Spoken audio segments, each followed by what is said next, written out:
listening to the Futures Podcast with me, Luke Robert Mason. On this episode, I speak to sociologist James Hughes. If we all have maximal control over our brain and our body, then what we want is to have the option to experiment with all the different kinds of personality that we could have and find the ones that work best for us. James shared his thoughts on how libertarian transhumanism allows for cognitive liberty and bodily autonomy, the ethical implications of using enhancement technologies to amplify human virtues, and the challenge of being a techno-optimist.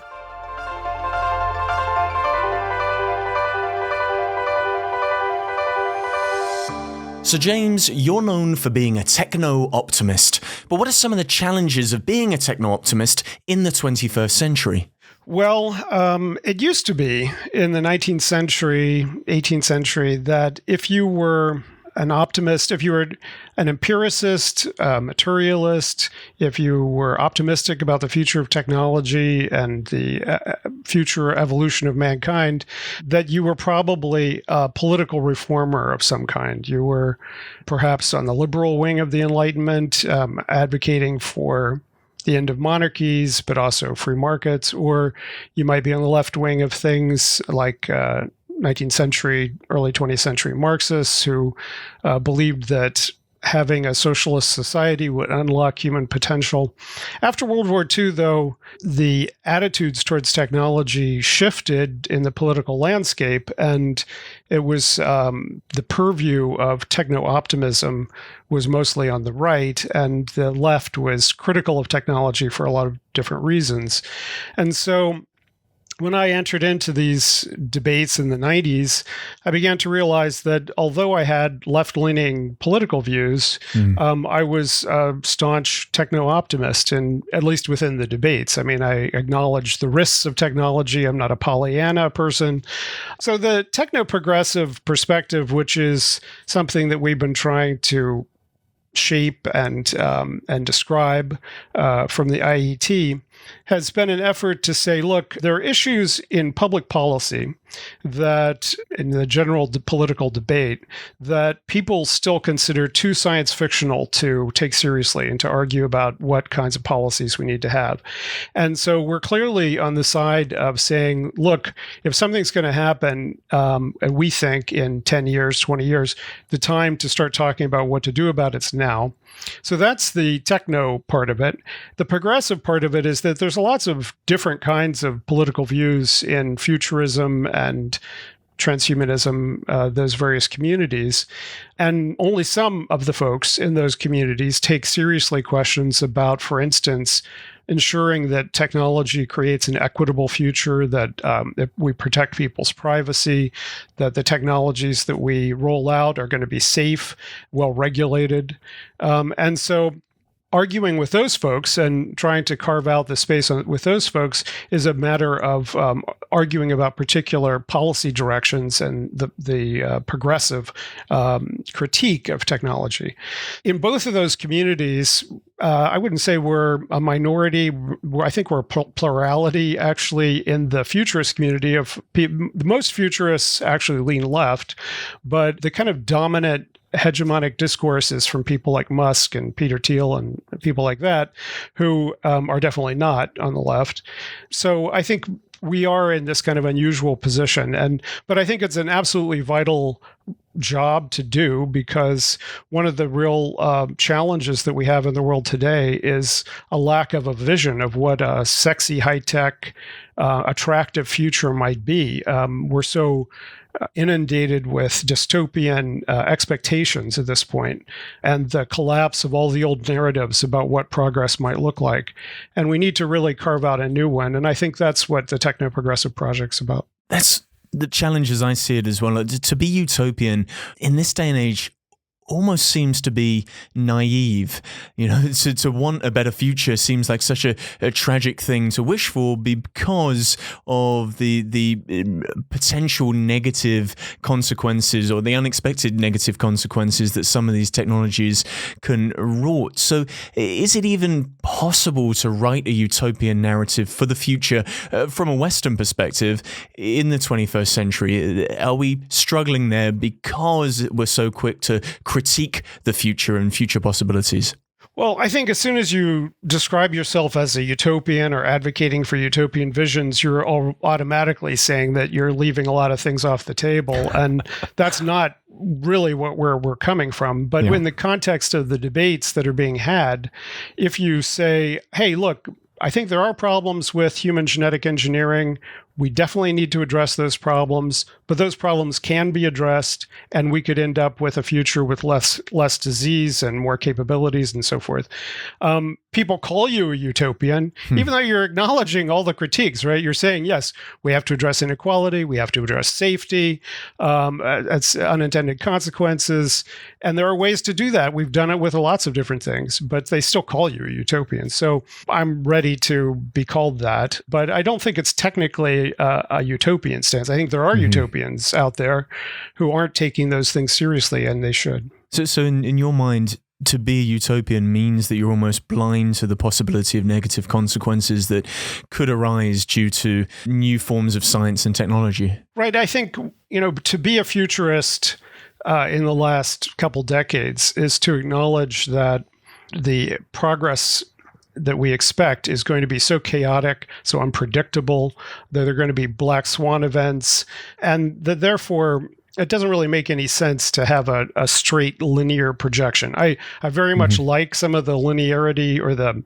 it's actually non-linearity, but the algorithmic curves that Kurzweil and others come up with. I think there are some general trends in human history. Demography will shape a lot of history in an inescapable way, at least for the next century. And so between technology, demography, and maybe ecology, the inevitability of climate change, there are some fundamental drivers of change that you can talk about trends with. But in terms of whether we end up with fascism or democracy, for instance, I think that's a pretty open question right now. That's an important question. So, well, would you see yourself as a futurist? Because the challenge with the term futurist is it seems very passive. A futurist just looks at the trends and tells individuals what may or may not happen. Whereas, and Douglas Rushkoff has argued this, he goes, futurists, the problem with futurists is they're not propagandists. They don't look at a future that they would like to see emerge and then try to drive the narrative towards that. And I see your work, James, as more of a propagandist for the future. You have a vision for a positive future, and you're not just writing the trend graphs or the trend reports to show that this future may occur. You're actually talking in a way in which it will allow that future to come to be. That's right. And I think some of the critical reception of my work in the past has been that people see that kind of an argument as Pollyannish, and it's not at all. It's saying, look, we could end up in this really bad place. We could end up in this really good place. Why don't we try ending up in the good place? And yeah, absolutely.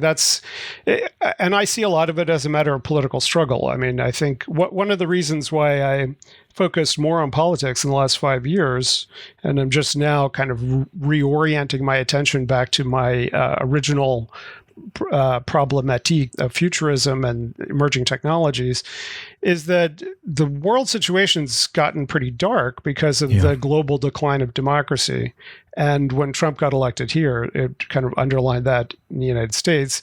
So I think if we don't take a serious look, at things like the Ukraine war. I mean, how transformative of the global situation and technological progress, the delinking of the global economy, all these things are happening right now, and they have to be included in our analysis of how we get to the future that we want. It does feel like when we talk about the future, and it's a critique of this podcast in actual fact, it's done from a very Western perspective, and it certainly feels like countries like Britain and America, we've lost the spark that we once had for controlling the narrative around what the future might look like, because it's so difficult for us to create generalized grand narratives that sit across both left and right. Everybody picks their tribe, and then their narrative is driven by their politics rather than picking the destination in the future and collectively driving towards that. It feels like a country that perhaps has done much better at owning the future in the 21st century, or at least owning a unified vision for the future in the 21st century, is somewhere like China, that doesn't, for all of its problems, doesn't necessarily have a 4-year plan because they're not looking at electoral cycles. They have 10-year, 50-year plans. Do you think that looking at certain forms of Eastern politics and applying some of the methodologies that they're using to think about the sorts of future narratives that they're creating for their nation state are useful for the West? Well, I think they're at the highest possible level. Some of the successes that China has had do validate the necessity, inescapable need for state-guided technological development, infrastructure planning, climate change mitigation efforts, and so forth. I don't think it requires the Chinese level of totalitarianism in order to accomplish those goals. And you can see that totalitarianism also can go insanely off the rails, as you see from Shanghai and other cities now under the Chinese lockdown, where they're spraying, they'll go in and spray people's homes with disinfectant. And nowhere else in the world do epidemiologists think that you need to be spraying down the streets, spraying people, spraying their homes, spraying their bed sheets with disinfectant to control COVID. But, they got locked into this because of the dynamic of totalitarianism. And we saw with the Lysenko affair under the Soviet Union, when Stalin got locked into the vision that Darwinism was reactionary, and therefore the correct biological science had to be Lamarckian, and Lysenko was his favorite biologist, and they led Soviet science astray for 30, 40 years. So I think there is a complicated relationship between democracy, being in a democratic society, freedom of speech, and the progress of science. It doesn't always work the way it should. There are lots of other competing forces that can deform science even in democratic societies. But in general, I think the development of science and the application of science to public policy works a lot better in democratic societies than totalitarian ones.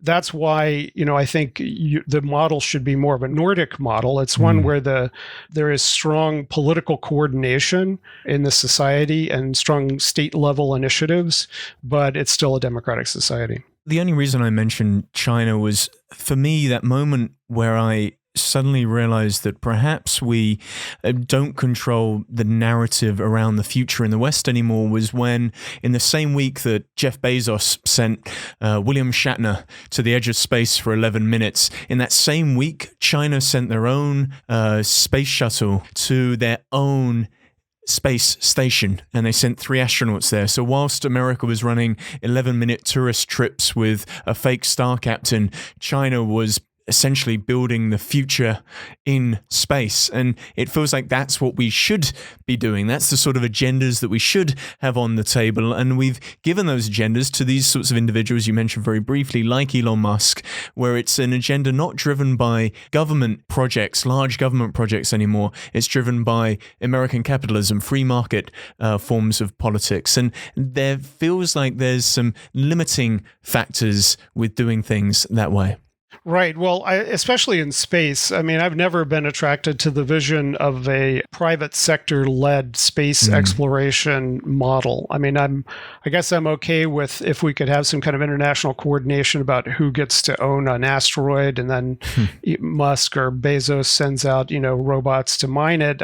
I'm okay with that kind of thing.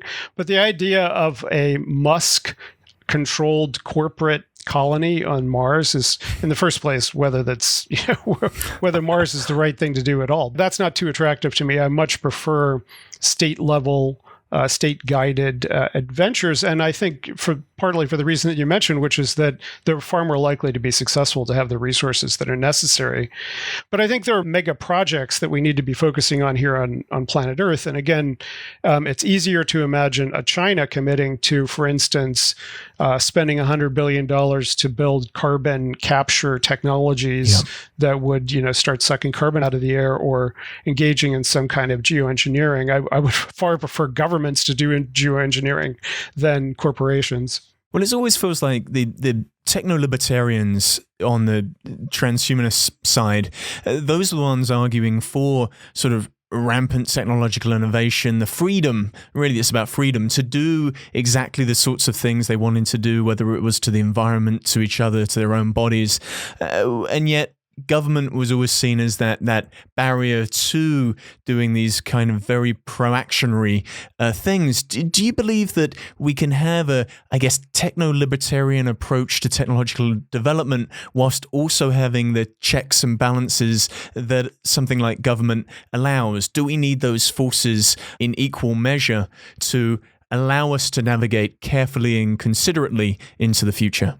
One of the things I'm very interested in is how to understand innovation ecosystems, because if you think about the constraints that human civilization has been under throughout its history, the capacity to innovate new technologies is what has the most dramatic effect on pushing back those constraints, ecological constraints, demographic constraints, competition from other societies. And so I'm very interested in how we create a society that maximally produces innovation. And within that, I think you do have to recognize that basically planned economies lost the argument in the 20th century, that to the extent that the Soviet Union or other societies had planned economies, they were not so great at innovation.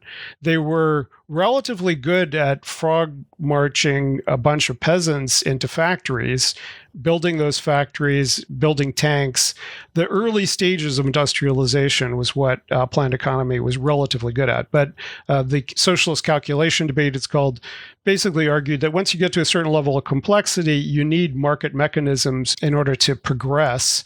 And then there's the kind of geopolitical angle, which is that if the innovation's happening outside your society, the only way that you can get that talent, that experience, those technologies, unless you steal them, is to invite outside investment. And that was China's strategy and Russia's in a more catastrophic sense. But China invited people to come in and invest, and then they began to build up their own indigenous industrial infrastructure.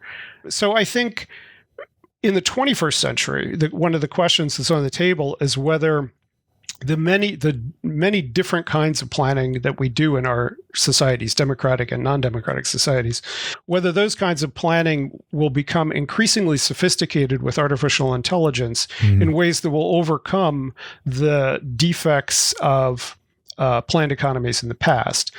The only place where I don't think that that's possible is innovation. I think artificial intelligence is going to get better and better at helping us distribute stuff. And one of the examples of this is Walmart. There's a great book out called The People's Republic of Walmart about how Walmart is like it is a world economy unto itself, and it's pioneered the Internet of Things by having RFID tracking on all of its products, and it does anticipatory distribution. So it knows that there's going to be a game in this particular town, and therefore we need to ship more toilet paper to that particular Walmart, and all of that you could imagine being rolled up at the societal level to do more of that kind of thing. What that kind of planning is not so good at is figuring out what the next thing is that people might want. That's where the capitalists have to come in. And so I think there's always going to be a role for capital investment at the venture angel, level. I don't foresee it being desirable to get rid of stock markets. For instance, there's a certain argument for a more widespread stock ownership, and perhaps weaving in stock ownership of some kind or ownership of large mutual funds into a UBI. All those are kind of interesting ways of democratizing our existing capitalist infrastructure. But if we want societies to be innovative, we do have to accept that there's going to be a capitalist component so far to that. Now, the place where that argument is so weak from the libertarian side is that there are many, many other things that you need to have an innovative society. Yeah. You need to have a well-educated workforce. You need to have a workforce that's free. So there's this argument about the creative class. I don't go too far with that argument, but it's certainly true that if you want to attract young, interesting workers from around the world or to your state or to your city, that you need to have certain kind of infrastructure and a certain kind of policy environment that will be attractive to them. You need to have higher education. You need to have investments in basic research. You need to have a regulatory system that works functionally well. And so at many different levels, without those things, you could have as many venture capitalists as you want, and you wouldn't have the same high level of productivity that we do. Well, I guess then the question is, what sorts of innovations should we direct our attention to? Because there's so much we could do, but then there's the question of what sort of agendas drive the sorts of paths that we go down and the sorts of paths we direct our talent, our creative class, as you've called them, what we direct them down. Because, I mean, to some degree, the best minds of my generation are working at large technology companies trying to work out how to optimize advertising dollars around digital ads on whether it's Facebook, Google, or, pick your poison there. But, when we're taking that sort of talent out of the collective pool, putting them into these corporations who are doing a very specific thing, we're losing that talent from being able to focus on these larger issues, these larger problems in society, whether those are directed by certain forms of AI or otherwise. So how do we deal with that talent piece? Well, I think you have to create the incentives if we're going to have a labor market where people get to choose their jobs. And one of the things is how well it pays. You need to have an incentive structure in your society so that not all of your intellectual talent goes to Wall Street instead of to innovation, real innovation. And just to go back to China for a second, I'm a political opponent of Xi. He's a barbarous dictator, but one of the things that China has been doing over the last 2 years is cracking down on technology because they have looked abroad at and internally at what's happening in China, and they see the growth of tech titans and their politically distortive effects, and they see the stress that having kids have to go to a couple hours of after-school training to prepare for their exams is causing, and the exploitation and inequality that it causes when you can have some kids who can afford to do that and others who can't. And so they've been trying to crack down on all of that. And I think there's some interesting parallels between the kind of technology regulation that China's doing. And part of that is that Xi is worried about all of the intellectual talent in China going into game production in particular. I mean, that's one of the areas that he's cracking down. Instead of doing real stuff, and they're very explicit about that. They want kids to start doing real stuff instead of just messing around on the internet.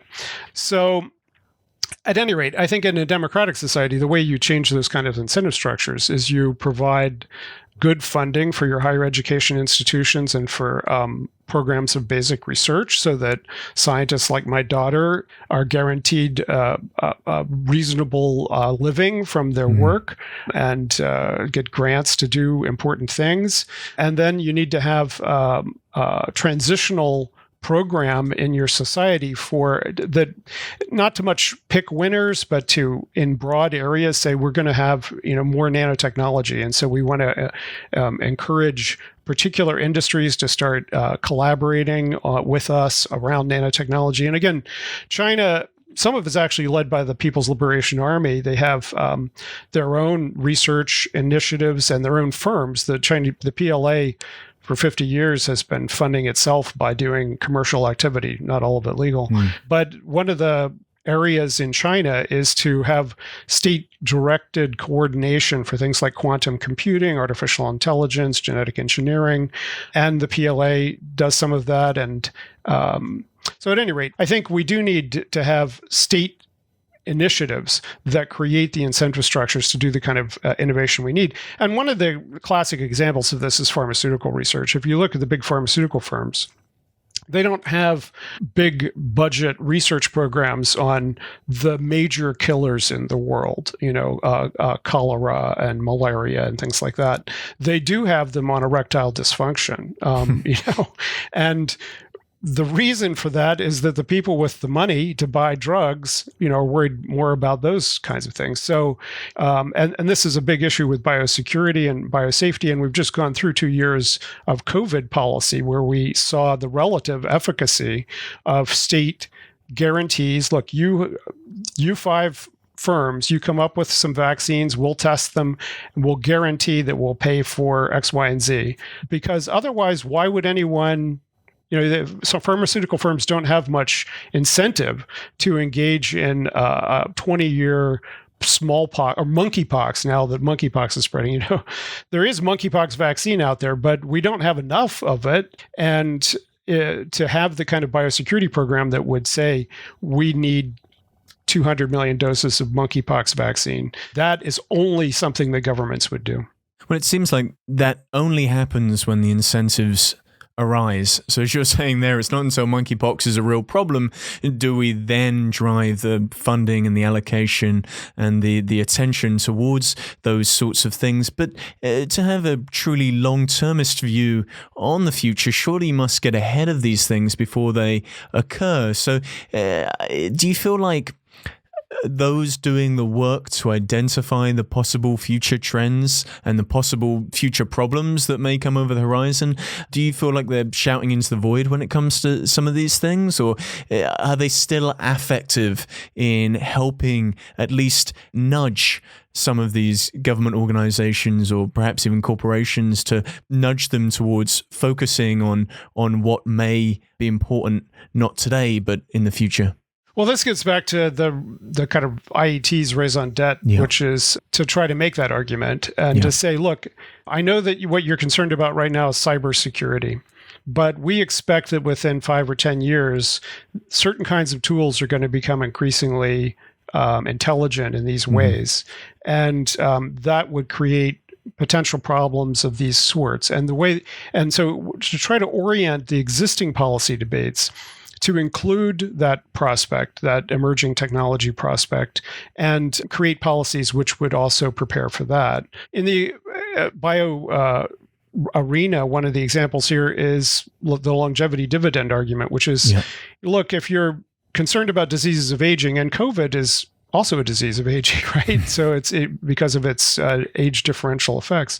If you're concerned about those things, what we really should be focusing on is slowing down this aging process.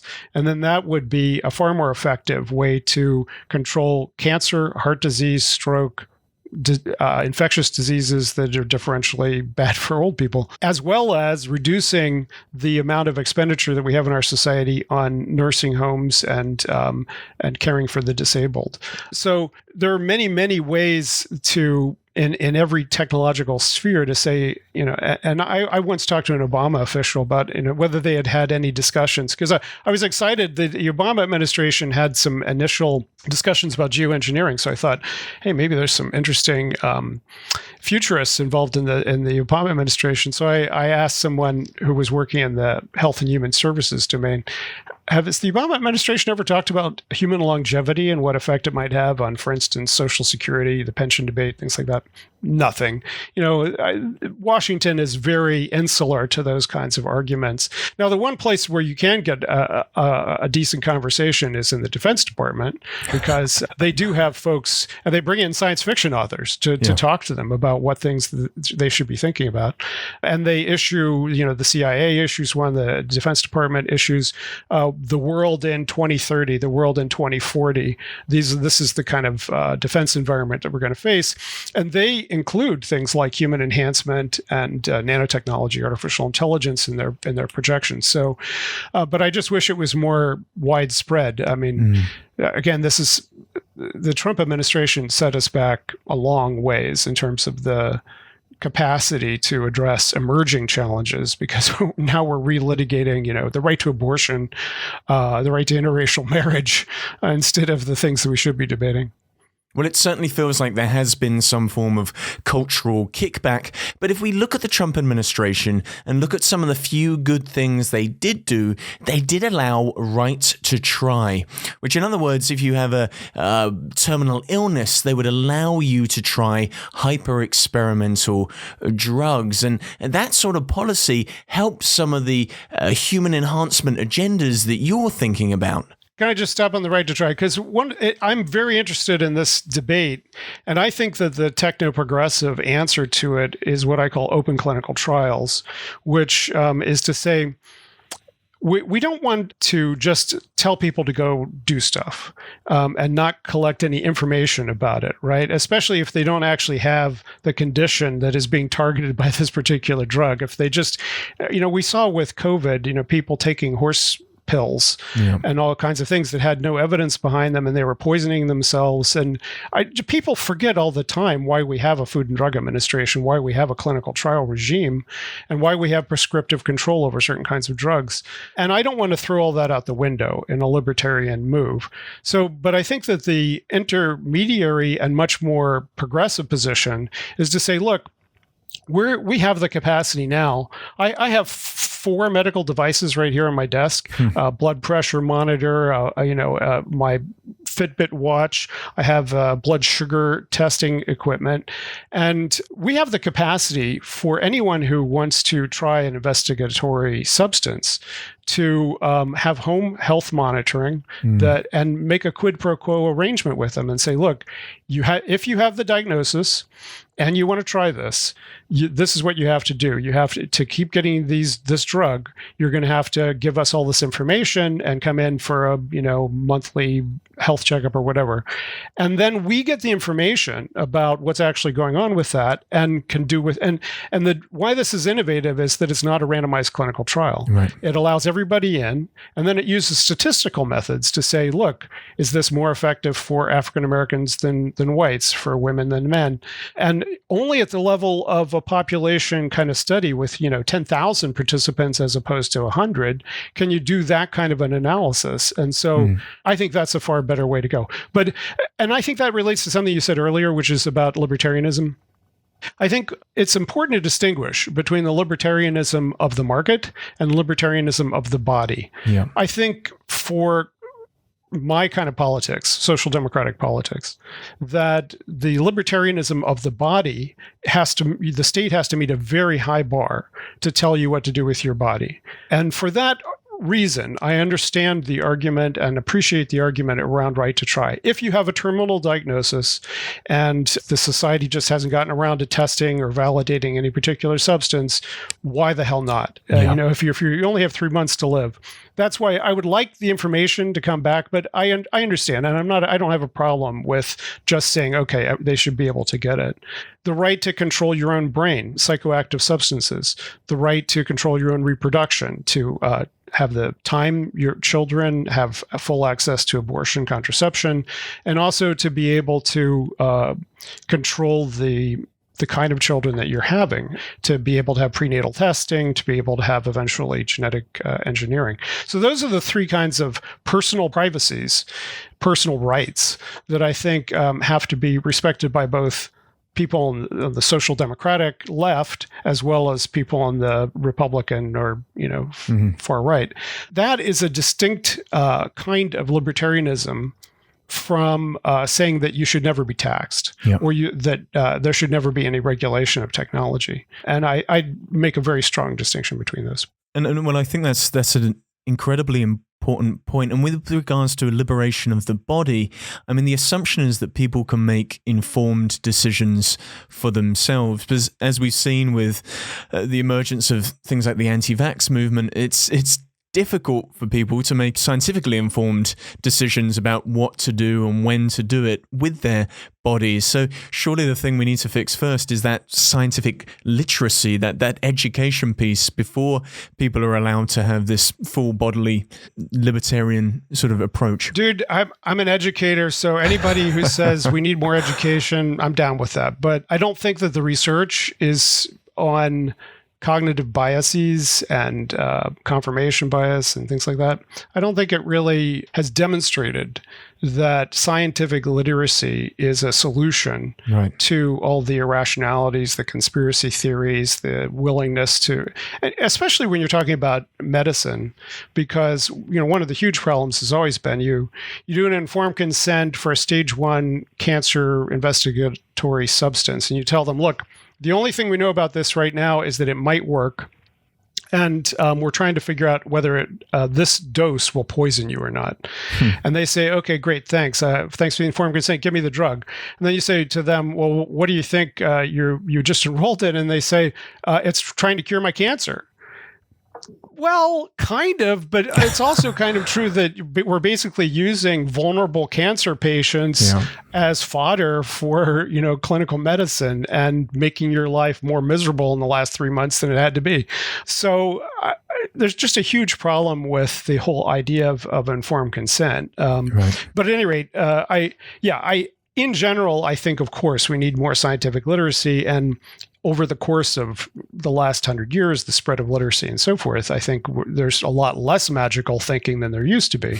But the last 2 years have revealed an awful lot of magical thinking still out there. And I don't know that, giving them more science books is going to help. What is one of the opportunities there for the futurist community to generate alternative, I've got to be careful with the word alternative, but alternative counter narratives to the sorts of conspiracy narratives that we saw. So, for example, there's going to be nanobots in your vaccines. Well, the assumption there is that's a negative thing, that the government's tracking you, or the Bill Gates has developed this thing, or whatever else. What if they're good nanobots? Exactly. Well, then that's the opportunity there. What about the futurist community turning around and going, well, look, if we were able to develop nanotech that could be flowing constantly through your bloodstream, here's the list of incredible and wonderful things that we could do to improve an individual's health. Do you think perhaps that's the way to counter some of these negative assumptions that come with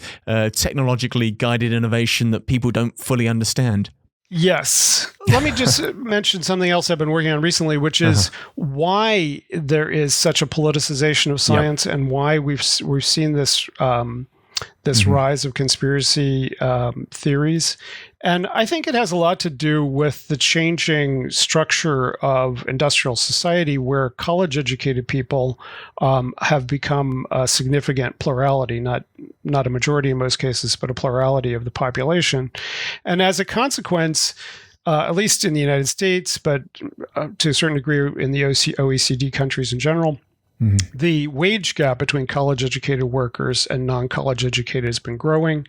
Certainly during COVID, if you had a college education, you were far more likely to be in a job that could work from home and then take science seriously and mask and try to vaccinate and everything. And the long tradition of kind of populist skepticism about the elitism of the educated. We college-educated people used to only be, 100 years ago, 3-4% of the population. Now we are dominating all the major institutions, the media and the universities and the political parties.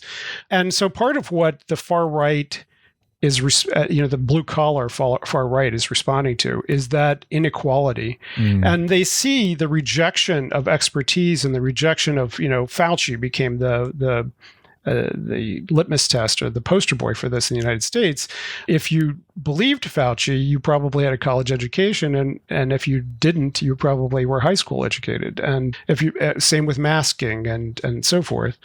So I think we have to confront the fact that there are a lot of people who feel left behind in our societies, and their frustration at being left behind is manifesting in all these counterproductive ways, including rejecting science and having conspiracy theories about it. And you see that reflected in, for instance, Pew has been doing great polls about human enhancement technology, artificial intelligence, and so forth. And they've been asking, for instance, do you think it would be good for society if we had brain-computer implants? And do you think you would use one? And in general, less education is one of the drivers of this, that the more education you have, the more optimistic you are about these technologies, about their effects on society, the more optimistic you are about using them yourself, about driving in a self-driving car and a autonomous car and so forth. And so we really need to confront that if our political vision of what a fully enhanced future is going to leave behind half the population, we may not get there at all, because those people are a serious roadblock right now. Well, you have to take into consideration how they're discovering or engaging with these forms of technology. It was fascinating to me to discover that Steve Bannon, on his news platform, he has a news platform called thewarroom.org, they have a tab dedicated to transhumanism. And it's rather pithy, but some of the arguments, some of the negative arguments they're making against the sorts of transhumanist technologies that people like you and I would see as an exciting positivistic future, they have legitimate critiques of some of that stuff. And it's critiques that we're both familiar with, but it's about the language in which those critiques are told. You know, they're seen as these forms of surveillance, that they're used as weapons of control as opposed to things that could liberate us from our current circumstances. So it's the same technology with slightly different communication strategies, which is what I'm finding so fascinating about this new realm that transhumanism has to, or this new political realm that transhumanism has to navigate through. And I really think maybe that movement isn't ready to realize the scale of the potential kickback that the last, I say, 10 years, I guess, of Twitter and individuals like Steve Bannon having a very kind of fixed perspective on the negative aspects of transhumanism will do to the movement. Well, part of my background is religious sociology, and one of the things I've written about in the past is how narratives about the long term, about eschatology, what you call in religious sociology eschatology, can lead very easily to violence. Because if you think about Terminator 2, Sarah Connor, she knows that this one scientist builds the robot that ends the world. And so all you have to do is just kill that one guy. Well, it's usually not that simple. But, ever since the Unabomber, there have been people who have believed that, and the Unabomber manifesto, was pretty on the nose about some of the things that we talk about, about genetic engineering and so forth. And he thought all I had to do is just start waging this bombing campaign and kill the right people. Fortunately, the level of political violence is still very low in the United States, even though we're incredibly polarized. Political violence, we are killing each other with handguns all the time, but the political violence is still very low. But I have been very worried for decades that these kinds of narratives about the potential catastrophic risks that emerging technologies pose will get welded to political and religious agendas that will cause political violence. I don't see that so much of that. Ellie Yudkowsky, people who have been talking about friendly AI for a long time, when they came to the conclusion that friendly AI could be an existential risk, none of them picked up a gun. But there are lots of people in the United States who are worrying about that now who have lots of guns. So I think it is an ongoing concern. Well, one of the ways we can resolve that, I guess, is through the sorts of things that you're interested in currently, which is this idea of enhancing our virtues. Because I guess if you enhance these people's virtues, they won't care so much about some of this stuff. I'm being facetious, of course. But could you tell me just a little bit about this idea of using enhancement technologies to change or manipulate certain virtues that we have as human beings? Well, part of this is a debate in bioethics in the academic literature about the concept of moral enhancement, that people like Julian Savulescu and John Harris have been talking about the ways that we could use technologies to change our moral emotions and cognitions and behavior. And my particular axe to grind in this debate is that most of these people are completely unaware of certain history of religious discussion about what it takes to have a good moral character.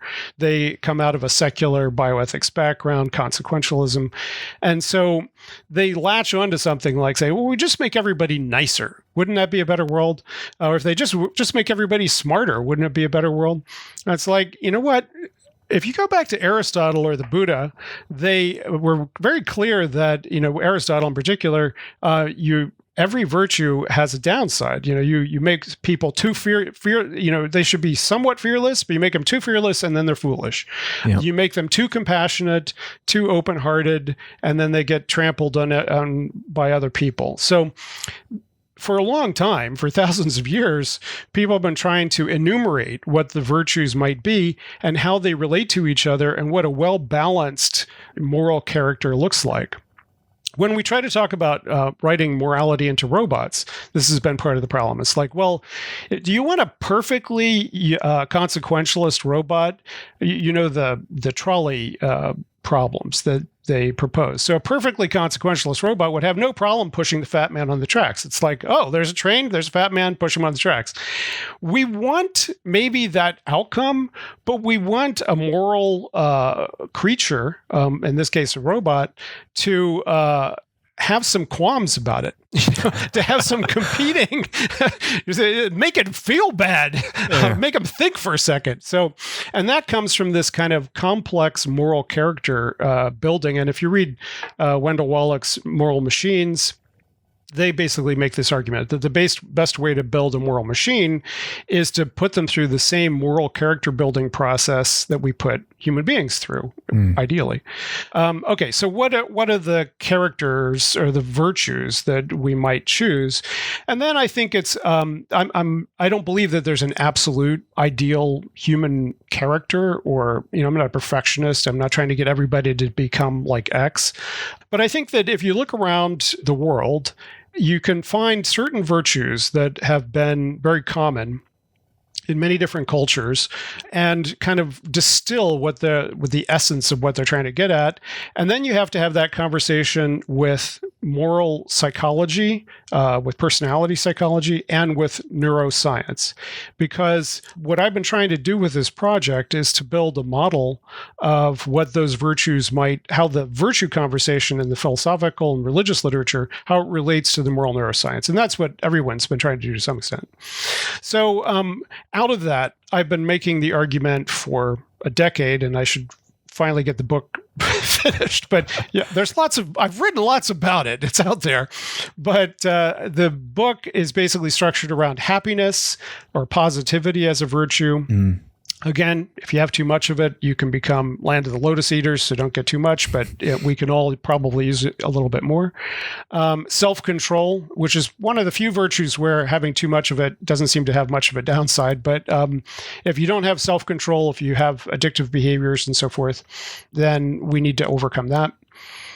Niceness, caring about other people, empathy. Intelligence, which is decision-making capacity, making, the capacity to remember things, to learn, to make good decisions. Fairness, which is being able to be dispassionate about your own biases and understand a concept of justice that is beyond just your own needs. And then transcendence, which is the ability to step out of yourself and your ego cage. And with each of these, the moral neuroscience has shown us neurochemicals, parts of the brain, the inheritability, the genetic inheritability of different kinds of traits. They've also made important distinctions. Like in Buddhism, there's 4 terms for compassion, 4 different kinds of compassion. But the neuroscience really supports two basic kinds of compassion, which is cognitive empathy, and visceral empathy. So visceral empathy is when you see somebody step on a nail, you jerk, you feel that from your mirror neurons. Mm-hmm. Cognitive empathy is having a theory of mind, understanding that other people might have the same kind of experiences and feelings that you do. And then when you understand that someone's had an experience, then you feel sorry for them because they might have had a similar reaction to it. So at any rate, I think the neuroscience informs and can shape the way that we think about virtue at the philosophical level as well.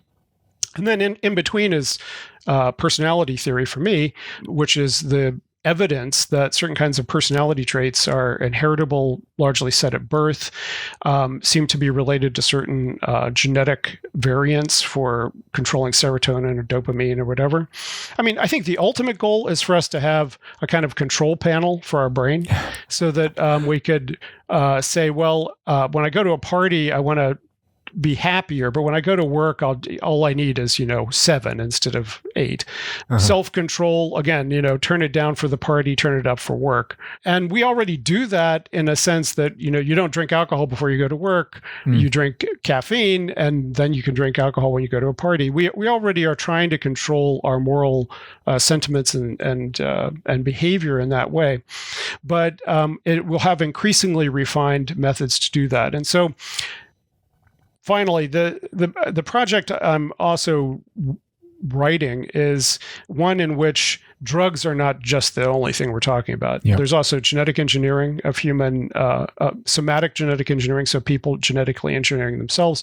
Not that attractive of an option in most cases because you would like to have more control. If it doesn't work very well, you want to be able to turn it off. But there's ways to do genetic engineering theoretically that would be turn-offable. Brain-computer interfaces, external brain-computer relationships, and then what I call the exocortex, which is to surround yourself with an electronic superego that is reminding you and guiding you and trying to keep you on the right path. And so that kind of developing those kinds of technologies, I think, are pretty inevitable. Now, the political question right now, or has always been, I think, that how do we regulate those or do we even want to go down this path, given that there will inevitably be totalitarian cults, parties, businesses, and countries that will try to use these technologies in ways to control workers, citizens, cult members, whoever, in ways that we don't want them to. The ultimate kind of fantasy of this is the Borg. But in a lesser sense, I've joked with Catholics. It's like, look, if you could have had testosterone suppression 200 years ago, imagine how many Catholic kids would have been saved from predatory priests. Don't you think that would have been a good idea, to be able to give them a Depo-Provera shot and reduce the incidence of sexual predation? So I'm not opposed to cults using these kinds of things. It's just that I think we need to think very carefully about the political context that we want to have them be regulated within, and to make sure that they're safe, that people understand the consequences of using them, and that there are going to be forms of moral enhancement that we don't want people to use, certain kinds that need to be banned. So, for instance, if you found, I don't think this is going to be true, but if you found that you'd be a better soldier if you completely suppressed empathy. I think empathy actually plays a very important role for soldiers in the battlefield, but empathy with each other at any rate, but also in not committing war crimes and so forth. But if you did find it theoretically that suppressing a soldier's empathy would be good for their battlefield performance, would that be a good thing to do? Those are the kinds of questions we have to answer. To what extent can we already modulate these things? Our moral sort of sentiments, our emotions, our cognitions, our behaviors? What human enhancement technologies are already available to us, I guess, apart from things like education, which could be classed as a form of human enhancement? Sure.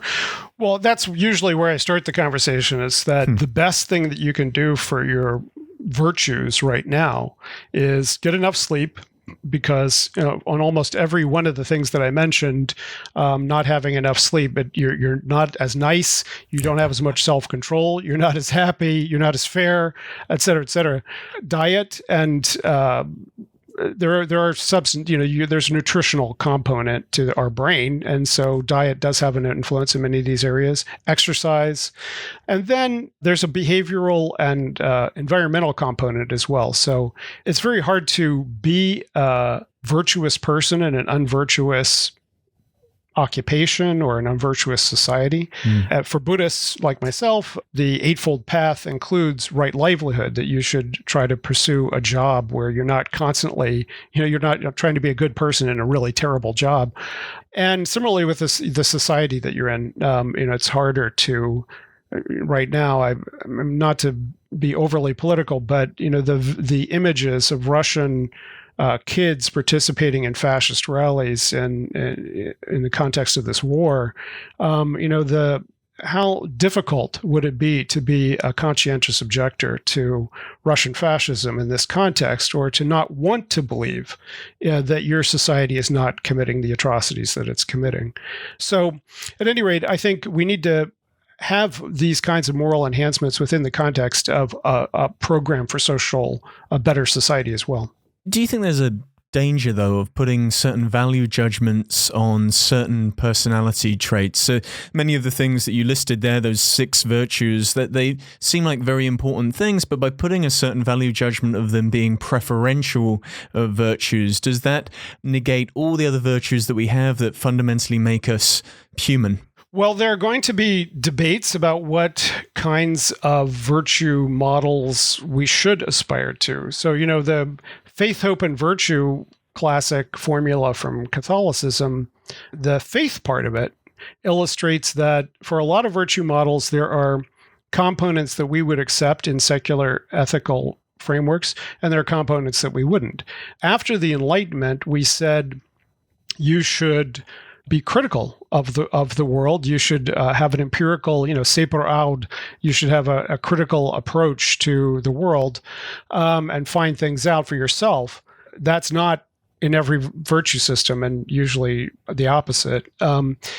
Sexual prescriptions. I think our contemporary secular ethics are not self-control. Yes, don't be a nymphomaniac and don't rape people and things like that. But no problem. It's not a sign of lack of self-control if you're gay or trans or whatever. But for some systems, obviously it is. So that we're going to have debates over what the ideal moral character should be. But I think from a liberal democratic or social democratic point of view, it is possible still to say there is a scope of kinds of people that we think are the best kinds of people for our society. Not to be a flaming racist, not to be a sexual predator. And this is usually our definitions of the ideal personality are so broad that the boundaries are at psychiatry and criminal justice. I wouldn't want to be more specific about it, right? I wouldn't want to say that the ideal person is the person who prays to Allah 5 times a day or whatever. I want there to be a huge diversity of possible life choices. But at the boundaries, we have to say, when do we pick someone up off the street and put them in involuntary psychiatric confinement or treatment? And when do we put someone in a prison? And we are all doing this all the time, so it's not as if I'm proposing something new. My mother was part of the campaign to decriminalize mental illness and to create group homes for the mentally ill. One of the consequences of that in the 1970s was that we let a lot of people out of mental hospitals and then didn't build the group homes that they were supposed to be living in afterwards. And so a lot of people ended up on the streets. And for a certain kind of libertarian mindset, it's fine. You decide to live on the street, that's fine. I would like to live in a society where if you're so mentally ill that you're living on the street, that we step in as a society and try to help you, right? But at any rate, we are constantly negotiating these boundaries of what's just difference that should be acceptable and what's so different that you're harming yourself and others and society as a whole. And so I think that is going to be part of this discussion. For instance, with self-control. self-control enhancement. It's hard to argue, I think, against the idea that people in the criminal justice system who have had problems with violence in particular shouldn't be offered the technologies of self-control enhancement. For instance, ADD drugs, stimulant medications. People with severe ADD have a huge problem with self-control. There's a much higher incidence of ADD in the criminal population.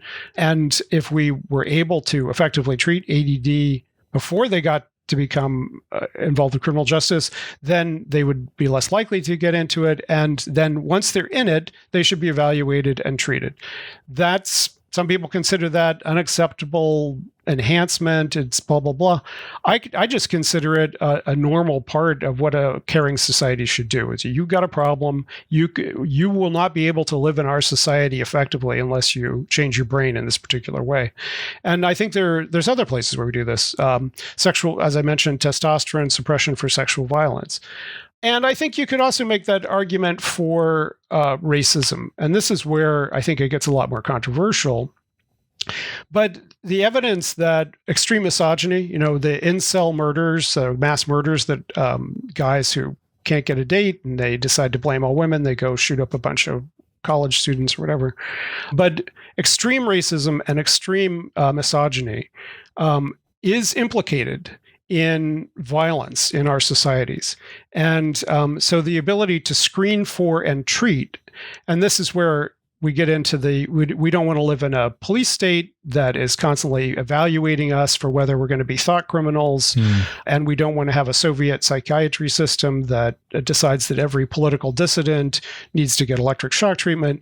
But we do want a society where if a kid is fantasizing all the time about guns, exhibits, is doodling swastikas in his notebook, talks about how all women are evil and should be killed, that these kinds of signs can be taken seriously in your society, and you could then offer them something, right? Something better than talk therapy or being expelled or whatever. But doesn't this sit at the heart of the nature-nurture debate? Because what you're talking about there is the environment, or even better, the society in which we live. It will eventually define the types of people that are allowed to be.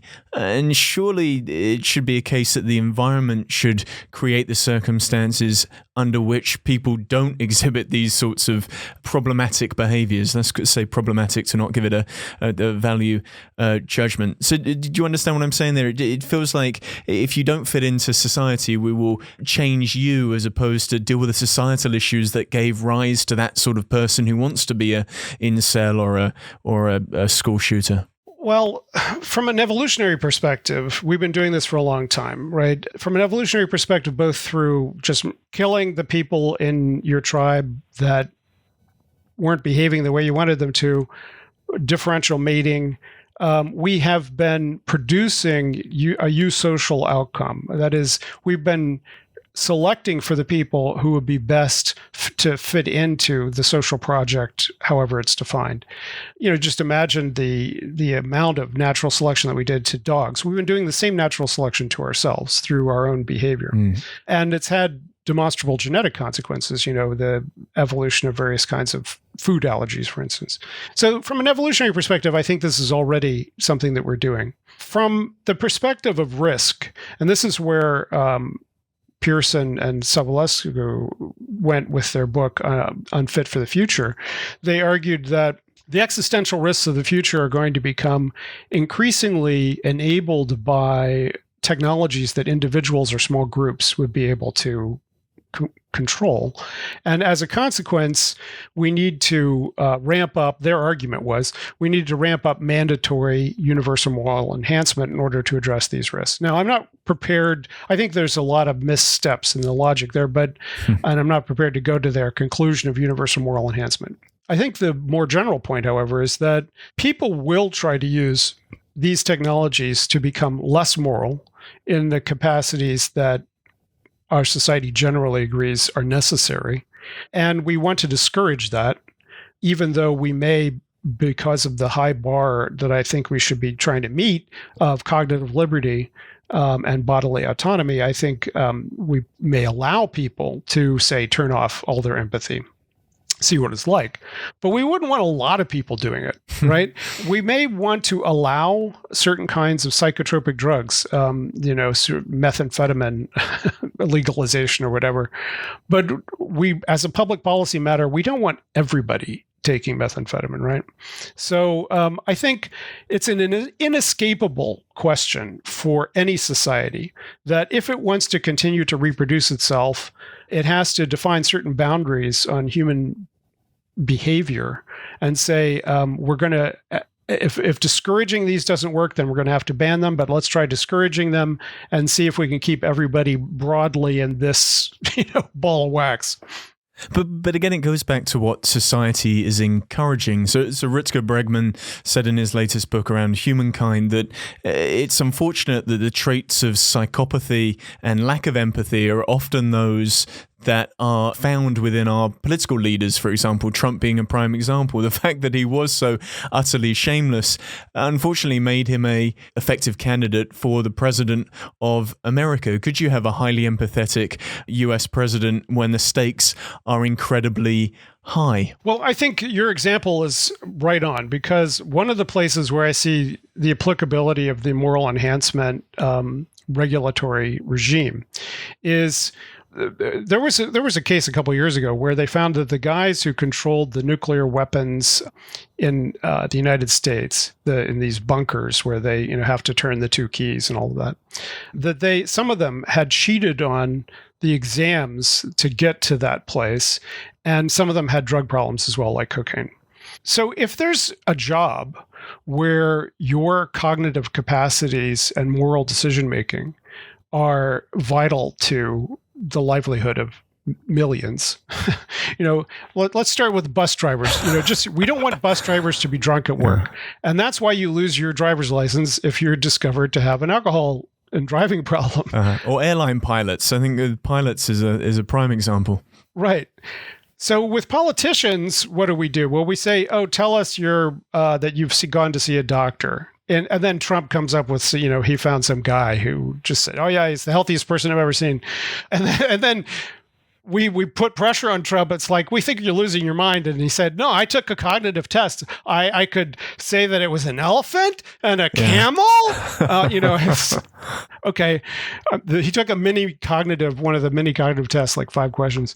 These are terrible ways to figure out if a person who has their finger on the nuclear trigger is competent enough, not to mention moral enough, to actually be a leader. The proxies that we use for morality, for the most part, are religion and whether they beat their wife. Okay, it's like, I think you can be a very immoral and incompetent person and be very religious, and unfortunately, I think you could probably beat your wife and also be a good leader, but we don't want you to beat your wife either.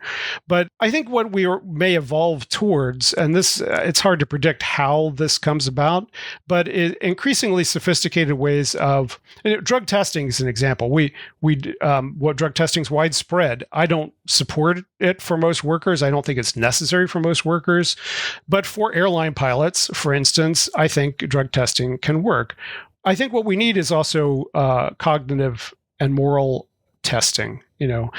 One of the ways that some DUI technologies are being rolled out is to say you have to do a particularly sophisticated number puzzle before you can turn on your car, just to make sure that you're not intoxicated. But that also tests for whether you're so distracted by rage or whatever, or you're too sleepy to drive if you can't do this particular kind of test.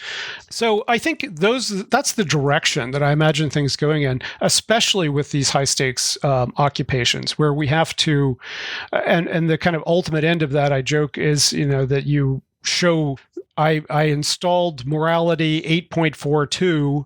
I have the current version, and I've got all the updates in my head from my moral code. Then the question is, who's designing the moral code, and do they work as well as we expect? But yeah, I mean, that's what I would like Trump to have been required to show. But I guess it presupposes a certain type of society under which we live, one that is more collaborative, whereby being empathetic to our fellow humans is a great thing. But if you've got a threat like a Putin, who is to a degree psychopathic in his own right, or has certain social problematic issues, and you're in competition with other nation states or other individuals, then surely you don't want to heighten all of these virtues that wouldn't allow you to operate effectively in a competitive environment, I guess, a competitive, in many cases, capitalist environment. The things we are so obsessed with enhancing in the 21st century are usually around intelligence, simply because it's assumed that our level of intelligence is what can get us a better job, for example. Well, you didn't say it explicitly, but I think one of the things that often gets brought up here is if we were to make everybody more compassionate, that we would be more vulnerable to predation from less compassionate and more militaristic societies. Yeah. I don't think that the evidence actually supports that because it turns out that, for instance, we can test whether trust in your neighbor is something that how common it is in your society.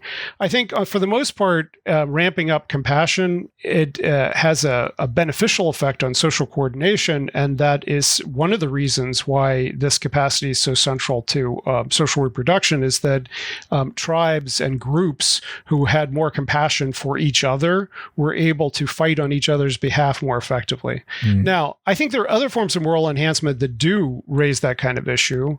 And one is fairness, the degree to which you can separate yourself from your amygdalic hindbrain impulses to only care about people like you, right? So that's part of our ancient monkey brain, is the impulse to, and this is part of the oxytocin research, the impulse for oxytocin is called the cuddle drug. It's also the impulse to trust other people. But the more oxytocin that you get, the more it wakes up the hindbrain, and that you only trust people like you. And it tends to actually increase outgroup hostility, suspicion, aggression. So in the case of fairness, you really want to tamp down the amygdala and have more of a cognitive process of people deciding who they should care about. If you want to have animal rights, for instance, it can't just be on the basis of caring about people like you. It has to be at a more cognitive level where you're generalizing the concept of compassion to other people. Now, on those grounds, you could imagine that a militaristic society, or a society facing a military threat, you say Ukraine, if Zelensky could give everyone a fairness shot, it might have a negative influence on, they might be more inclined to want to argue with a Russian soldier rather than hide from them or something. I don't know what. So I think you could imagine that. And that gets to the issue of the kind of reversibility and the fact that not all virtues or settings of virtues are appropriate for every situation. Right. Again, soldiers would need different ones than partygoers, and countries under threat would need different virtues than countries at peace. Of course, we want to create a world at peace where virtues are not constrained in that way. So that's, I guess, what you mean by your virtues control panel. You can dial these things in and dial these things out. But as you said earlier, we kind of already do that. We live in societies with a spectrum of differentiated humans, and some make effective leaders, some don't, but everybody finds eventually their role in that society. So don't we need a mixed range of virtues expressed in a multitude of individuals for an effective society? I know that you're not talking about dialing everybody up in the same sort of way. This is not David Pearce's hedonistic imperative by any means, shape or form, where he wants every human and I guess every species to feel bliss and to be blissed out to a large degree.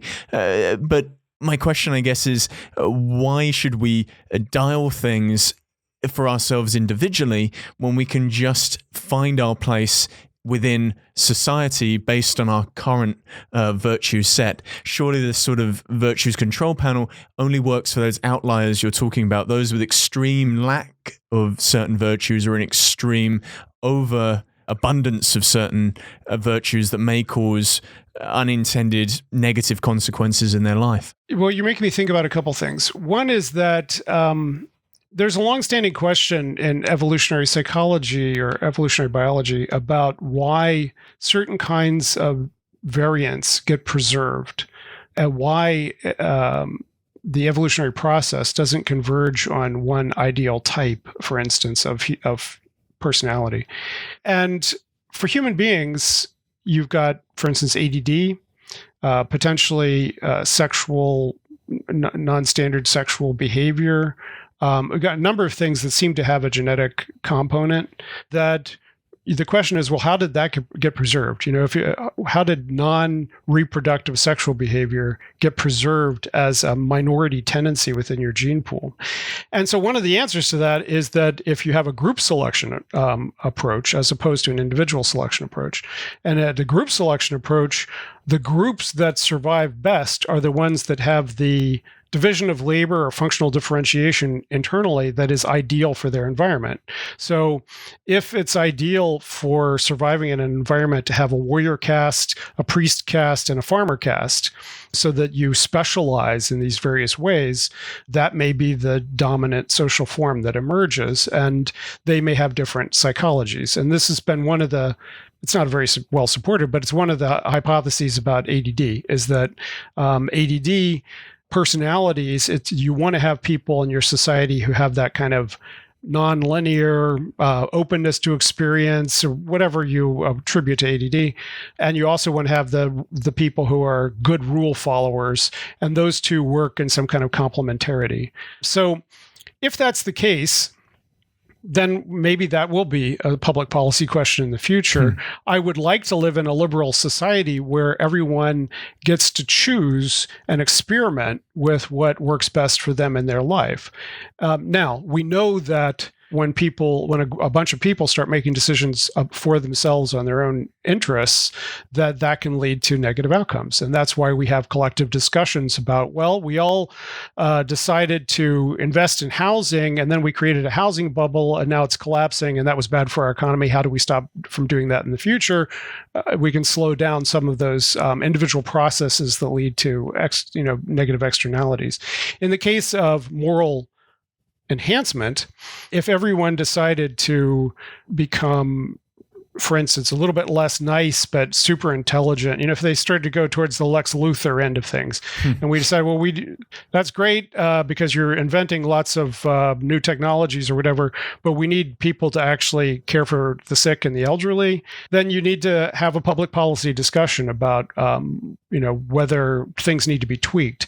But I think the starting point for the discussion should be that if we all have maximal control over our brain and our body, then what we want is to have the option to experiment with all the different kinds of personality that we could have and find the ones that work best for us. And my hunch is that will not lead to one ideal type, that's going to lead in a myriad of different directions. That we're going to have a lot more fights about, hey, you're going in some crazy direction that we can't agree with, than we do about, hey, why is everybody, adopting the Justin Bieber moral personality?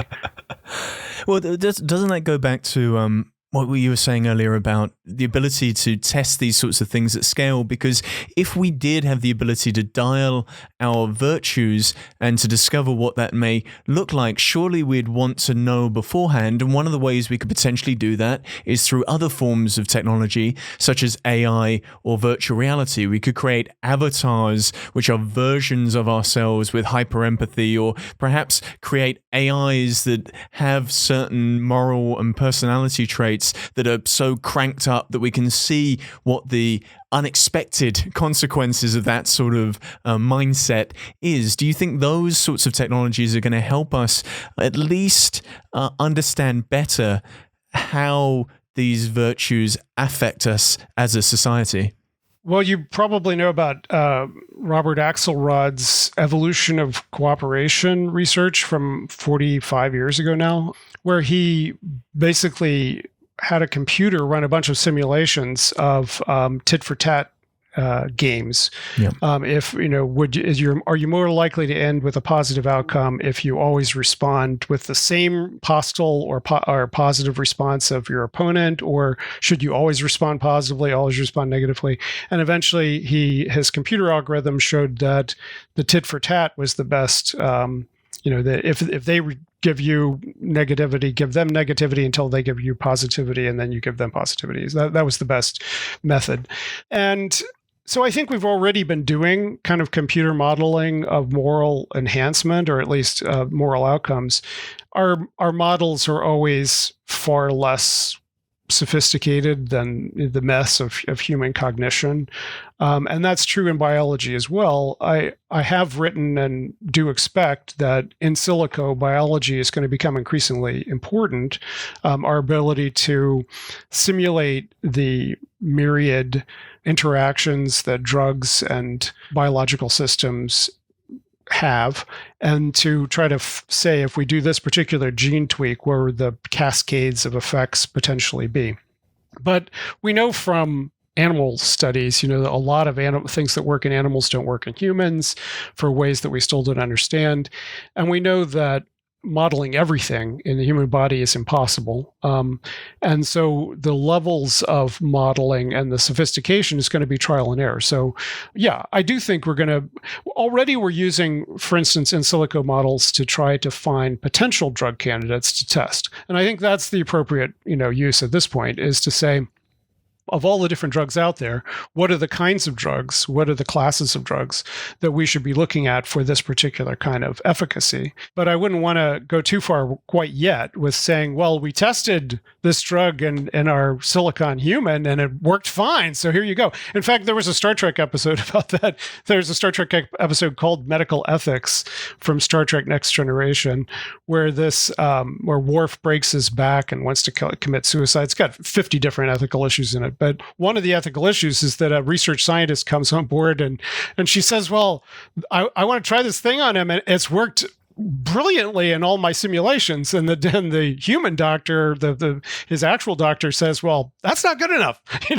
The simulations are not good enough. Well, then I guess the flip side of that is, do we need technological intervention in any of these things? So you're quite publicly a Buddhist. You wrote a book called Cyborg Buddha, and surely things like meditation is a form of human enhancement, one that doesn't require any external influence, doesn't require a plug, it doesn't require external drugs or whatever else it may be. It's an internal process that can radically change our virtues, our morals, and the way in which we present ourselves in the world. It can have a massive effect, and yet it's not seen as a form of technology. It's seen as something on a spiritual spectrum, and for that reason, it's often dismissed so quickly as a form of, I guess, human enhancement. Well, absolutely. And half of the discussion I have with most people about these types of topics is to point to the history of what human beings have already been doing, and say, look, this thing that you're worried about, yeah, it's going to be new, but it's not necessarily different, right? And the cyborg argument, the extended mind argument, that says, for instance, when we became cyborgs was when we learned to literacy, when we were able to write things down. It was when we were able to download the contents of our brain into an external storage media and upload it again later. And literacy has a comprehensive effect on the structure of our cognition, the shape of our brain, the functioning of our brain. And if you go back further, the mastery of fire between 1 million and 2 million years ago, it was after the mastery of fire that we had the capacity as hominids to eat enough food to feed an increasingly hungry brain, right? Our prefrontal cortex only grew to its current size and hunger after we mastered fire. So we've been co-evolving with technology. We've been enhancing ourselves biologically for a very long time. And I think once you show those continuities to people, it can ease the conversation and say, now, how is this new case any different from this thing before? So again, with meditation, as you said, meditation is a technology, and it's treated as a technology in the Buddhist tradition. There's a third of the Buddhist canon is devoted to psychological analysis. It's called the Abhidharma. Incredibly dry material, but the 30 different kinds of mental poisons and the 20 different blisses and the 15 different that's. But basically, it was a self-diagnostic manual. You would study these materials, you'd figure out what your particular issues were, and then there were particular meditations that were prescribed for that particular kind of problem to get you to where you needed to go. So, yeah, I do think, and this is, I've written a lot about Buddhism and enhancement as well. And this is one of the reasons why I think Buddhism is very compatible and complementary to the enhancement literature, especially moral enhancement, but human enhancement in general, is that for the Abrahamic tradition, there's this idea 5,000 years ago, God created the world and then created this special creature called humans. And we've always been like this. And if we have to meet Jesus in the future, we don't want to have wings and green skin because then we won't look like God or Jesus. There's this idea of human essentialism and unchangeability in the Abrahamic traditions, Islam, Christianity, Judaism, that you don't have in the Hindu Buddhist tradition or the Confucian tradition or the Shinto tradition. They're animals, humans, and gods are constantly changing into each other, right? There are these permeable boundaries between them. And now Hindu nationalists, by the way, it doesn't mean that they're good. These are good arguments. Hindu nationalists are making the argument that because Ganesha had an elephant head, that obviously the ancient Vedic society was a master of biotechnology and genetic engineering, and they invented it all first. So you can be silly with these things as well. But I think the more general point I try to make is that if you're in a tradition that accepts that human beings are on a multi-billion year evolution from point A to point B, and through that they're going to go through animal, human, and God forms and have various kinds of superpowers and green skin and 8 arms and things like that, you're probably going to be a lot better prepped for the future that we're entering than if you don't think any of that stuff. That's a fascinating perspective, because I think we just undervalue the sorts of technologies that we have available to us that don't require us to purchase them, that don't require us to plug them in, that don't require some form of large corporation to develop them through innovation. We have superpowers innately inside of ourselves that we can exploit when we use things like meditation. But moving on from that, I just want to ask you the final question that we always ask our guests here on the Futures podcast, which is about how to develop inspiring visions for the future, because so much has changed since you wrote your work Citizen Cyborg back in 2004, and seeing how the future has emerged over those past few years. How do you think we can collectively develop the best strategies for moving towards the sorts of visions that you've shared with us today? Well, the best strategies. I've always been political, and so I do think that this has to be a part of our political movements, dialogue, structures. There has been a debate in futurist circles about whether there should be transhumanist party. There was a brief experiment with a transhumanist party there in the UK, and there have been some European experiments. There's an American transhumanist party. I think for the most part, that's not a way to advance this kind of a vision, because in very few countries, there's countries like Israel or Italy where a very small party can get into parliament and advance a vision or an agenda. But I think there's very few countries like that. And it's certainly in the United States or the UK, the idea of any tiny party. Well, you've had the monster raving loony party running for a long time there. But, minor parties don't have that kind of influence in most societies. And I think the better way to do it is through NGOs, through think tanks, journals. And in terms of how to have an inspiring vision, I think one of the big problems on the left is that you are either a governance leftist and therefore constantly trying to figure out how to get closer to the center in order to articulate the perfectly crafted technocratic solution that won't lose you the votes on either side. So you end up like Albanese, who's just elected in Australia. It's like I'm glad Labor won in Australia, but their platform was like 2% more of this and 1% more of that. Or you're a protest leftist who is like, I'm against everything, I don't ask me what I'm for, but I'm against that. And those are not, neither of those are where we need to be. We need to, as I said, and as you have agreed, we need a vision, an inspiring vision of the future. And it can't be communism, because that didn't work, and it's certainly not fascism. And it has to be something, for me, liberal democracy, it looks better and better, just liberal democracy. If we could just preserve that, I'd be fine.